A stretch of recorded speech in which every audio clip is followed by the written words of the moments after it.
জাপানিজরা কেন ভারতীয়দের নিজের বাড়িতে ডাকে না? আমরা সবাই এত বছর ধরে জাপানে আছি, আমাদের ইন্ডিয়ানদের বিভিন্ন অনুষ্ঠানে আমাদের বাড়িতে জাপানিজদের আমরা বিভিন্ন রকম ভাবে নিমন্ত্রণ করে ডেকে আনলেও অনেক লক্ষ্য করে দেখলাম যে জাপানিজরা ইন্ডিয়ানদের কোনো রকম ভাবে নিজের বাড়িতে কোনোদিনও ডেকে আনে না। প্রথমে আমি ভেবেছিলাম হয়তো এটা শুধুমাত্র আমার সাথেই হচ্ছে, কিন্তু তারপর বিভিন্ন ভারতীয়দেরকে জিজ্ঞাসা করে জানতে পারলাম আসলেই ব্যাপারটা সত্যি। কোনো ইন্ডিয়ানকে জাপানিজরা বাড়িতে নিমন্ত্রণ করে ডেকে আনে না। আশ্চর্য, কিন্তু জাপানিজরা তো এত বিনম্র, ভদ্র আর হেল্পফুল হয়। তাই কৌতূহলবশত আমি আমার কোম্পানির জাপানিজ বসকে একদিন জিজ্ঞাসা করে ফেললাম। আমার জাপানিজ বস অনেকক্ষণ চুপ থাকার পর যে উত্তরটা দিল তা তো তোমাদের জানাবোই, কিন্তু তার আগে আমার চ্যানেলটাকে এখান থেকে সাবস্ক্রাইব করে দাও, যাতে করে তোমাদেরকে জাপানিজদের মনের কথা এবং জাপানিজরা ইন্ডিয়ানদের নিয়ে কিভাবে সে সমস্ত জাপানিজ হারির খবর তোমাদের কাছে তুলে ধরতে পারি। তো বেশ কিছুক্ষণ চুপ থাকার পর আমার জাপানিজ বস বলল, আমাদের জাপানিজদের ভারতের ইতিহাস পড়ানো হয়, কিন্তু সেটা মোটিভেশনের জন্য নয়,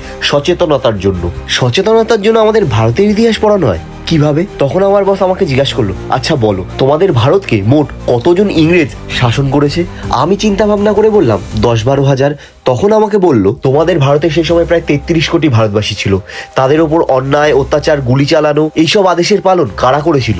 আমি মাথা নিচু করে বললাম, ইন্ডিয়ানরাই। তখন উনি আরো বলল, আচ্ছা বলো এই জালিয়ানওয়ালাবাগের হত্যাকাণ্ডে জেনারেল ডায়ার তো শুধুমাত্র আদেশ দিয়েছিল, তাহলে অত নৃশংস ভারতীয়দের ওপর বন্দুক কারা চালিয়েছিল? তখনকার ব্রিটিশ সরকারের আন্ডারে কাজ করা ভারতীয়রাই। আমাকে শুধু এটা বলো, একজন ভারতীয় কি ওর মধ্যে ছিল না যে বন্দুকটা ঘুরিয়ে জেনারেল ডায়ারকে গুলি করতে পারতো? মিডল ইস্টের মরুভূমি পেরিয়ে অত দূর থেকে কতজন মুঘল এসেছিল তোমাদেরকে আক্রমণ করতে?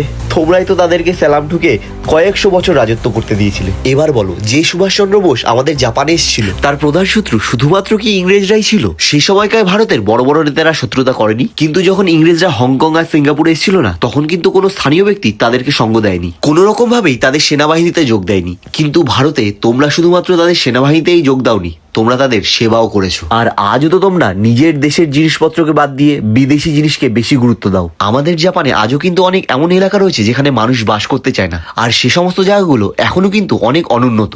কিন্তু আমাদের দেশের জাপানিজরা কখনো আমেরিকার রাস্তায় দাঁড়িয়ে ভিডিও করে বলে না, দেখো আমেরিকা জাপানের থেকে কত উন্নত। আমাকে এই সমস্ত কথাগুলো শুনিয়ে উনি টিফিন খেতে চলে গেলেন, আর আমি আজ পর্যন্ত ওনাকে কি উত্তর দেবো সেটা বুঝে উঠতে পারিনি। তোমরা আমাকে একটু হেল্প করো, কমেন্টে আমাকে জানাও ওনাকে আমি কি এমন উত্তর দেবো যাতে করে আমি ওনাকে ভুল প্রমাণ করতে পারি।